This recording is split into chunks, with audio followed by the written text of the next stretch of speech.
أعوذ بالله من الشيطان الرجيم. بسم الله الرحمن الرحيم.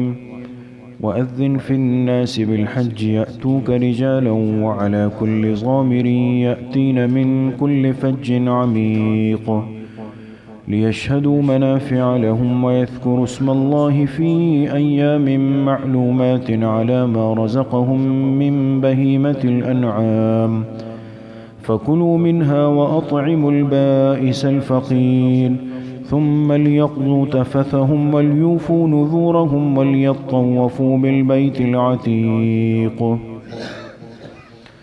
صدق اللہ العظیم. یہ سورۃ الحج کی آیت نمبر 27، 28 اور 29، یہ 3 آیتیں آپ حضرات کے سامنے تلاوت کی گئی ہے. پچھلے درس میں یہ بات چل رہی تھی کہ اللہ پاک کے حکم سے حضرت ابراہیم علیہ السلام نے بیت اللہ شریف کی تعمیر فرمائی.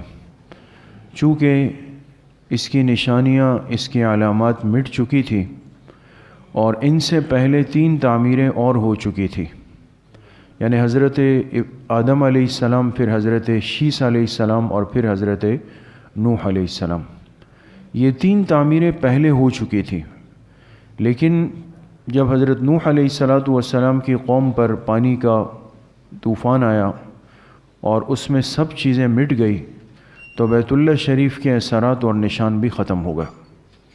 تو حضرت ابراہیم علیہ السلام کو حکم ہوا کہ آپ جا کر بیت اللہ شریف کو اس کی بنیادوں پر تعمیر کر لیں. اس پہ بات پچھلی مجلس میں ہو گئی. جب وہ اس کی تعمیر سے فارغ ہو گئے، خانہ کعبہ کی تعمیر ہو گئی، اب اللہ پاک نے ابراہیم علیہ السلام کو حکم دیا کہ آپ جا کر اعلان فرمائیں اور لوگوں کو میرے اس گھر میں یعنی بیت اللہ شریف کے حج کے لیے بلائیں کہ وہ یہاں پر آئے اور اس گھر کا طواف کرے، اس کی زیارت کریں اور اس کا حج کر لیں. اس کا تذکرہ آج کی آیات میں. ان آیات کا ترجمہ ہے وَأَذِّن فِي النَّاسِ بِالْحَجِّ، آپ اعلان فرما دیں لوگوں میں حج کا، یأتوک رجالا وعلی کل ضامر، تو وہ چلے آئیں گے آپ کی طرف پیدل اور ہر دبلی اونٹنی پر. ضامر وہ اونٹنی جو چل چل کر دبلی ہو جائے، پتلی ہو جائے، تو یہ لوگ آپ کے پاس پیدل چلتے ہوئے آئیں گے اور دبلی اونٹنیوں پر بیٹھ کر یأتین من کل فج عمیق، ہر دور کے راستوں سے، دور دراز سے لوگ آئیں گے. لیشہدوا منافع لہم، تاکہ یہ لوگ حاضر ہو جائیں اپنے نفع کے حاصل ہونے کی جگہ پر. وَيَذْكُرُ اسْمَ اللَّهِ فِي أَيَّامٍ مَعْلُومَاتٍ، اور تاکہ یہ اللہ پاک کا نام لے سکے ان متعین دنوں میں، عَلَى مَا رَزَقَهُم مِّن بَهِيمَةِ الْأَنْعَامِ، ان جانوروں پر جو اللہ پاک نے ان کو عطا فرمائے ہیں. فَكُلُوا مِنْهَا، لہٰذا ان جانوروں کو ذبح کر کے ان میں سے خود بھی کھاؤ. وَأَطْعِمُوا الْبَائِسَ الْفَقِيرَ، اور ہر تنگ دست محتاج کو بھی کھلاؤ. ثُمَّ لِيَقْضُوا تَفَثَهُمْ، پھر دور کر دو اپنی پراگندگی کو، یعنی میل کچیل کو دور کرو. وَلْيُوفُوا نُذُورَهُمْ، اور اگر کوئی نظر مانی ہے تو اس کو پورا کرو. وَلْيَطَّوَّفُوا بِالْبَيْتِ الْعَتِيقِ، اور اس اللہ پاک کے اس قدیم گھر کا طواف کر لو. یہ ایک پورا خاکہ اللہ پاک نے ذکر فرمایا. جب ابراہیم علیہ السلام بیت اللہ شریف کی تعمیر سے فارغ ہو گئے، خانہ کعبہ کی تعمیر فرما دی، اس کی 4 دیواری کو کھڑا کر دیا، تو اب اللہ پاک نے فرمایا کہ چونکہ میرا یہ گھر ایک مقصد کے لیے بنا ہے کہ لوگ یہاں آئے، اس کی زیارت کریں، اس کا طواف کریں، اس کا حج کریں، یہ صرف برائے نام نہیں. لیکن چونکہ بیت اللہ شریف تو بالکل ایک ویران جگہ میں تھا، وہاں تو کوئی آبادی نام کی بھی نہیں تھی. ابراہیم علیہ السلام نے جس وقت تعمیر فرمائی تو وہاں کوئی بندہ بشر نہیں تھا ان کے اور اسماعیل علیہ السلام کے علاوہ. تو اب اللہ فرما رہے کہ آپ جا کر اعلان کر دیں. تو ابراہیم علیہ السلام نے عرض کیا کہ اے اللہ، میں اگر اعلان کر بھی دوں، آواز لگا بھی دوں، تو میری آواز کہاں تک جائے گی؟ یہاں تو کوئی ہے ہی نہیں، کوئی انسان نہیں ہے، انسان کی ذات نہیں ہے، کہاں تک جائے گی؟ تفسیر مظہری، تفسیر قرطبی میں دونوں میں روایت موجود ہے کہ اللہ پاک نے ان سے فرمایا کہ آپ کے ذمے آواز لگانا ہے. آپ جا کر آواز لگائیں، باقی پہنچانا وہ ہمارا کام ہے کہ کس کس تک آواز جاتی ہے۔ عبداللہ ابن عباس رضی اللہ عنہما کی روایت ہے کہ حضرت ابراہیم علیہ السلام تشریف لے گئے جبل ابو قبیس پر۔ یہ بالکل بیت اللہ کے ساتھ ایک پہاڑی ہے، جبل ابو قبیس۔ اور ایک روایت میں ہے کہ جو مقام ابراہیم پر جو پتھر ہے، مقام ابراہیم کا، جس پر ابراہیم علیہ السلام کے قدم مبارک ہیں اور اس پر وہ کھڑے ہوئے ہیں، اس کو اللہ پاک نے اپنے حکم سے اونچا فرمایا۔ اسی پہ ابراہیم علیہ السلام کھڑے ہو گئے اور یہ اوپر کی طرف چلا گیا۔ خیر، یا تو جبل ابو قبیس پہ تشریف لے گئے یا مقام ابراہیم کے اس پتھر پہ، اور یہاں کھڑے ہو کر ابراہیم علیہ السلام نے پھر اعلان فرمایا، یا ایھا الناس قد فرض علیکم الحج، اے لوگو تم پر حج فرض کر دیا گیا ہے، یہ اعلان فرمایا۔ اب ظاہراً اسباب کے درجے میں انسان کتنا بھی زور لگا لے، لیکن جب کوئی سننے والا نہیں تو آواز کہاں تک جائے گی؟ لیکن ان کی آواز اللہ پاک نے پہنچائی، اور صحیح روایات میں آتا ہے کہ پوری دنیا کی انسانیت چاہے جو اس وقت زندہ تھی، ان تک ابراہیم علیہ السلام کی آواز پہنچی، اور وہ انسان بھی جو ابھی تک دنیا میں نہیں آئے بلکہ صلب ابوین میں تھے، یعنی جن کو قیامت تک دنیا میں کسی بھی وقت آنا تھا اور نطفے کی شکل میں وہ موجود تھے، تو ان سب کو اللہ پاک نے حضرت ابراہیم علیہ السلام کی آواز پہنچائی۔ اور پھر جس نے اس کے جواب میں لبیک کہا، لبیک اللہم لبیک کہا، تو اس پر اللہ پاک نے بیت اللہ کا حج رکھ دیا، اور وہ انسان اپنی زندگی میں ضرور بیت اللہ کا حج کرے گا جس نے اس وقت لبیک اللہم لبیک کہا۔ اس لیے عبداللہ ابن عباس کی روایت میں ہے کہ یہ جو تلبیہ کے الفاظ ہیں یہ اسی وقت سے نکلے ہیں، اسی جواب سے اس کو اخذ کیا گیا، لہٰذا جس کی روح نے اس وقت جواب دے دیا لبیک اللہم لبیک، تو وہ ضرور اللہ پاک کے گھر کو دیکھے گا۔ اللہ ہم سب کو نصیب فرمائے، بار بار نصیب فرمائے۔ اور جس نے جتنی مرتبہ کہا، ایک دفعہ کہا تو ایک مرتبہ، 5 مرتبہ کہا تو 5 مرتبہ، 10 مرتبہ کہا 10 مرتبہ، جتنی دفعہ اس نے ابراہیم علیہ السلام کی پکار پہ جواب دیا ہے، لبیک کہا ہے، اتنی مرتبہ وہ ضرور جائے گا۔ یہ تو ایک بات ہو گئی۔ تو اللہ نے فرمایا آپ اعلان فرمائے، پھر آپ دیکھیں لوگ پیدل چلتے ہوئے آئیں گے، اپنی سواریوں پر بیٹھ کر اتنی دور دراز کی جگہوں سے آئیں گے کہ ان کی سواریاں دبلی پتلی ہو جائیں گی، کمزور ہو جائیں گی، لیکن آئیں گے، ضرور آئیں گے۔ اس لیے آج تو بڑی فراوانی ہے، وسعت ہے اور آسانیاں ہیں، انسان گھنٹوں میں پہنچ جاتا ہے، لیکن ظاہر سی بات ہے پہلے ایسا نہیں تھا۔ پہلے تو زمینی اسفار تھے، اونٹوں کے اسفار تھے، زمینی راستوں پر لوگ چلتے تھے، اور کئی کئی مہینوں کا سفر ہوتا تھا، کئی کئی مہینوں کا۔ لیکن اس کے باوجود بھی کہ جب 3 6 مہینے لوگوں کو سفر کر کے آنا پڑتا تھا، اس کے باوجود بھی ایسا نہیں ہوا کہ کبھی بیت اللہ شریف کا حج نہیں ہوا۔ لوگ آتے تھے اور دیوانہ وار آتے تھے، اور آج سے کئی گنا زیادہ عشق کے جذبے میں ڈوب کر آتے تھے، اور بہت طلب اور محبت کے ساتھ جاتے تھے۔ جانے میں مہینے، پھر وہاں رکتے تھے، پھر واپسی میں مہینے۔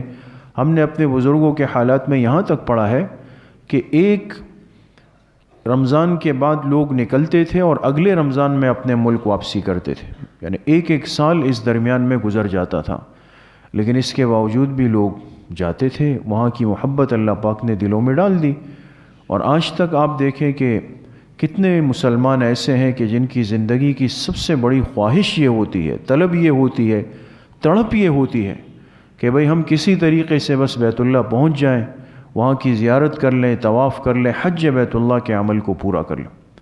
اور لوگ اس کے لیے اپنا ایک ایک آنا، ایک ایک روپیہ جوڑ جوڑ کے جمع کرتے ہیں۔ یہ تو جن کے اندر طلب ہے وہاں قدر دیکھنی چاہیے کہ جو بیچارے بڑی محنتوں کے ساتھ، بڑے جذبے کے ساتھ ایک ایک روپیہ جمع کر رہے ہوتے ہیں۔ تو اللہ پاک نے بھی وعدہ فرمایا کہ جب یہ لوگ میرے گھر پہ آئیں گے، لِيَشْهَدُوا مَنَافِعَ لَهُمْ، یہ اس جگہ پہنچیں گے جہاں ہم نے ان کے لیے نفع رکھ دیا ہے، منافع، ان کے فائدے ہم نے رکھ دیے وہاں پر۔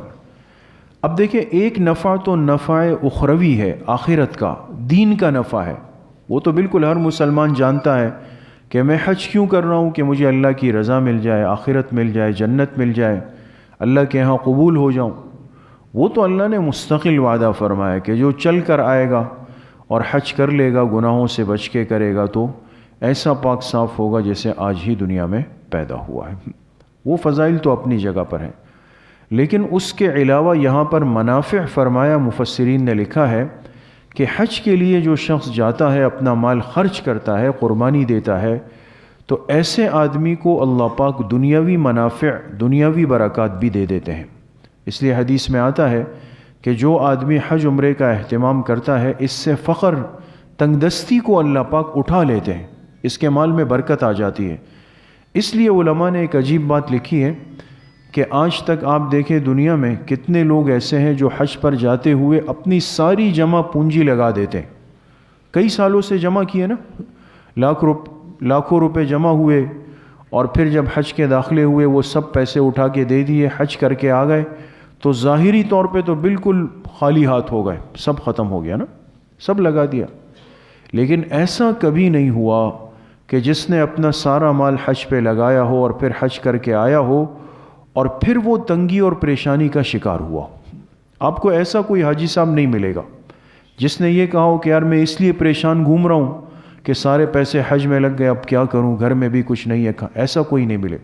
ایسے لوگ تو ہمارے ماحول میں ضرور ہیں، آپ خود بھی دیکھتے ہیں، ایسے لوگ ضرور ہیں کہ جو اپنی کل جمع پونجی اٹھا کر گھر کی تعمیر میں، بچوں کی شادیوں میں، فلاں چیز کی خریداری میں لگا دیں گے، اور جب وہ چیز ہو گئی تو پھر ہم پریشان ہوتے ہیں کہ بھئی کیا کریں، خالی ہاتھ ہو گئے۔ ایسے تو بہت ہیں، لیکن اللہ پاک کی شان دیکھیں کہ ایسا نہیں ہوا جو اللہ کا گھر دیکھ کے آیا ہو اور پھر اللہ پاک نے اس کو فقیر تنگدست قلاش کر دیا۔ یعنی یہ وہاں کی کھلی برکات ہے۔ جو آدمی اللہ کے گھر کا مہمان بنے تو دنیا کا عام میزبان اپنے مہمان کو خالی ہاتھ نہیں لوٹاتا، اللہ پاک کیسے لوٹائیں گے اس کو؟ تو اس کو اللہ نواز کے مالا مال کر کے لوٹاتے ہیں، بشرطے کہ اس نے وہاں بھی آداب کا خیال رکھا ہو اور یہاں آنے کے بعد بھی اپنی زندگی کی حفاظت کی ہو، تو پھر یہ کھلی آنکھوں کی برکتیں اپنی آنکھوں سے اس دنیا کے اندر دیکھے گا۔ تو ایک تو اللہ نے فرمایا ہم ان کو منافع دے دیتے ہیں، اور دوسرا تاکہ یہ وہاں پر آئے اور ہمارے نام پر جانوروں کی قربانی کر دے، جانور ذبح کر لیں۔ آپ حضرات جانتے ہیں کہ جو حج پر جاتے ہیں حاجی صاحبان، تو جب حج سے فارغ ہوتے ہیں 10 ذی الحجہ کو شیطانوں کی رمی کر لیتے ہیں، تو اس کے بعد جانوروں کو ذبح کیا جاتا ہے۔ اب جانوروں کی قربانی کی چند شکلیں ہیں وہاں پر، یہ تو ایک فقہی مسئلہ ہے۔ ایک صورت تو یہ ہے کہ جو حج پر گیا اور وہاں اس سے کوئی غلطی ہو گئی، اس لیے کہ وہاں حرم کے احرام کے آداب ہیں، پابندیاں ہیں۔ اگر کسی نے حدود حرم کی پامالی کی، جیسے مثال کے طور پہ وہاں کسی جانور کو مارنا منع ہے، وہاں کے درخت اور گھاس کو کاٹنا منع ہے، لیکن کسی نے جا کر وہاں حدود حرم میں کسی کبوتر کو مار دیا، یہ جنایت ہے۔ اس کے نتیجے میں اس کو دم دینا پڑے گا، کفارہ دینا پڑے گا، اور یہ ضروری واجب ہے۔ اور یہ جو دم اور کفارہ دیا جائے گا، یاد رکھیں اس کا گوشت یہ آدمی خود نہیں کھا سکے گا۔ آپ سمجھ گئے؟ ایک صورت یہ ہوتی ہے۔ دوسری صورت یہ ہوتی ہے کہ حاجی پر احرام کی وجہ سے خود کچھ پابندیاں لگ جاتی ہیں۔ وہ آپ جانتے ہیں کہ حالت احرام میں خوشبو نہیں لگا سکتے، ہم بستری نہیں کر سکتے، بال نہیں کاٹ سکتے، ناخن نہیں کاٹ سکتے۔ لیکن اگر کسی نے ناسمجھی لا علمی میں حالت احرام میں اپنے دونوں ہاتھوں کے 10 ناخن کاٹ دیے، یا اپنے جسم پر خوشبو لگا لی اور وہ خوشبو 24 گھنٹے اس کے جسم سے مہکتی رہی، تو اس صورتوں میں اس پر دم لازم آئے گا۔ اس کو کہتے ہیں دم جبر، دم جبر۔ تو حالت احرام میں حاجی پر مختلف غلطیوں کی وجہ سے دم آتے ہیں، جس میں 2 شکلیں ایسی ہیں کہ جس میں اونٹ دینا پڑتا ہے، تب جا کے آپ کا حج قبول ہوگا، اور باقی صورتوں میں بکرا یا دمبا دینا پڑتا ہے۔ تو اگر حاجی حالت احرام میں غلطی کر لے اور اس پر دم لازم آ جائے، اونٹ کا ہو یا بکرے دمبے کا ہو، تو وہ بھی واجب ہے، اور اس کا گوشت بھی یہ خود نہیں کھا سکتا ہے۔ آپ سمجھ گئے؟ تیسری ایک شکل یہ ہوتی ہے کہ جس حاجی نے اپنے ملک سے جاتے ہوئے حج تمتع یا حج قران کا احرام باندھا اور پھر وہاں جا کے حج کیا، تو اس کو 10 ذی الحجہ کو ایک قربانی دینی ہوتی ہے جس کو دم شکر کہتے ہیں۔ جو حاجی کرتے ہیں منی میں، آج کل گروپ والے پیسے لے کے وہ کرتے ہیں، اس کو دم شکر کہتے ہیں، یہ بھی واجب ہے۔ لیکن فرق یہ کہ آپ نے سنا پچھلی دونوں قربانیوں کا گوشت یہ آدمی خود نہیں کھا سکتا، جبکہ دم شکر والا جو ہے یہ اپنی قربانی کا گوشت کھا سکتا ہے۔ اس لیے بہت سارے حاجی صاحبان جو باہمت ہوتے ہیں وہ خود منی اس منحر تک جاتے ہیں، وہاں جانور ذبح کر کے اور پورا اپنے کاندھوں پہ اٹھا کے آ رہے ہوتے ہیں، اس کو استعمال بھی کرتے ہیں۔ تو دم شکر کا جانور ذبح کر کے اس کا گوشت حاجی خود بھی کھا سکتا ہے، دوسروں کو بھی کھلا سکتا ہے، فقیر تنگ دست کو بھی دے سکتا ہے، اس میں کوئی پابندی نہیں۔ تو یہ اللہ پاک نے ذکر کیا، اور جب یہ ہو جائے تو پھر فرمایا اپنے میل کچیل کو صاف کر دو۔ جب قربانی کر لے پھر حاجی اپنے سر کے بال منڈوا دے گا، ناخن وغیرہ سب کچھ صاف کر کے احرام کی چادریں اتار کے اپنے نارمل لباس میں آ سکتا ہے، اور آخری عمل یہ ہے کہ وہ جا کے طواف زیارت کر سکتا ہے، جو حج کا ایک اہم فرض ہے۔ بہرحال تو ان آیات میں اللہ پاک نے اس گھر کی حاضری اور وہاں کے جو منافع ہے، وہاں کی جو برکات ہے، اس کو ذکر فرمایا، چونکہ یہ ایک مسلمان کی زندگی کا بڑا اہم حصہ ہے، اور ہر مسلمان کی یہ چاہت اور خواہش ہوتی ہے اور ہونی چاہیے۔ ضروری نہیں کہ اس امت کا ہر مسلمان مالدار ہو، اس لیے حج کو فرض سب پر نہیں کیا گیا، صاحب استطاعت پر کیا گیا، لیکن چاہت سب کی ہے۔ اس لیے علماء نے لکھا ہے کہ جو مسلمان اسباب کے اعتبار سے کمزور ہو، وہ ایک تو اپنی تڑپ اور جذبے کو اللہ کے سامنے رکھے۔ دیکھیں یہ ایک مجرب چیز ہے، آزمودہ چیز ہے۔ وہاں کے سفر اور حاضری کا نہایت گہرا تعلق ہے انسان کی تڑپ اور جذبے سے۔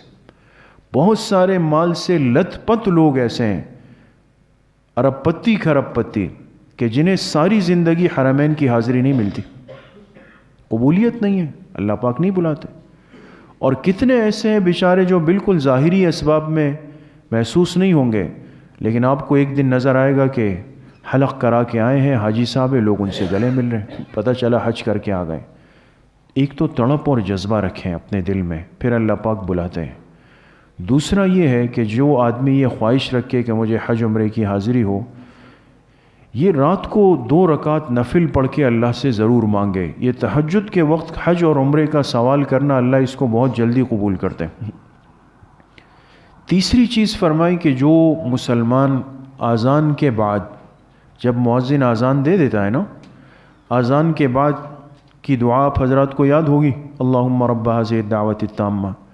طریقہ یہ کہ جب مؤذن اذان ختم کر دے لا الہ الا اللہ، اس کے بعد ایک مرتبہ درود شریف پڑھنا ہے، حدیث میں حکم یہ ہے، آہستہ آواز میں۔ پھر اذان والی دعا پڑھ لیں، اللہم رب ہذہ الدعوۃ التامہ والصلاۃ القائمہ آت محمدا الوسیلۃ والفضیلہ وابعثہ مقاما محمودا الذی وعدتہ انک لا تخلف المیعاد، یہ پڑھ لیں۔ اور اس کے بعد ایک مرتبہ تلبیہ، لبیک اللہم لبیک لبیک لا شریک لک لبیک ان الحمد والنعمۃ لک والملک لا شریک لک، یہ تلبیہ ہے نا، اس کو بطور ایک وظیفے کے آپ لوگ اذان کی دعا کے بعد پڑھیں۔ 3 چیزیں ہو گئیں۔ اور چوتھی چیز یہ کہ انسان اپنے رزق حلال میں سے تھوڑی تھوڑی کمائی الگ کرتا رہے، چاہے 100 روپے ہو، 100 روپے اگر وسعت ہے، ہر مہینے 100 روپے الگ کرے، اگلے مہینے 100 روپے، تو سال میں کتنے روپے جمع ہو جائیں گے؟ 1200 روپے ہو گئے نا، یا 12 لاکھ ہو گئے؟ 1200 ہو گئے نا، مہینے میں 100 روپے تو 12 مہینوں میں کتنے ہو گئے؟ 1200 ہو گئے۔ تو 1200 میں تو بظاہر مشکل ہے حج کرنا آج کل، لیکن اللہ پاک کو انسان اپنی ہمت اور ارادہ دکھا دے، یہ 4 چیزیں ہوں تو پھر آپ یقین کریں کہ بہت جلد اللہ اسباب بناتے ہیں، اور ایسا آدمی احرام پہن کے جا رہا ہوتا ہے۔ اللہ پاک مجھے بھی آپ سب کو صحیح عمل کی توفیق نصیب فرمائے۔ جس طرح ہر ہفتے مستورات کی اصلاحی بیان کی مجلس ہوتی ہے، انشاءاللہ کل بھی 3:30 بجے سے 4 بجے تک بنات کے مدرسے میں مستورات کا بیان ہوگا، اور عصر کی نماز کے بعد انشاءاللہ مسجد میں مختصر اصلاحی بیان اور ذکر کی مجلس ہوگی، ساتھی اہتمام سے شرکت فرمائیں۔ الحمدللہ رب العالمین والصلاة والسلام علی سیدنا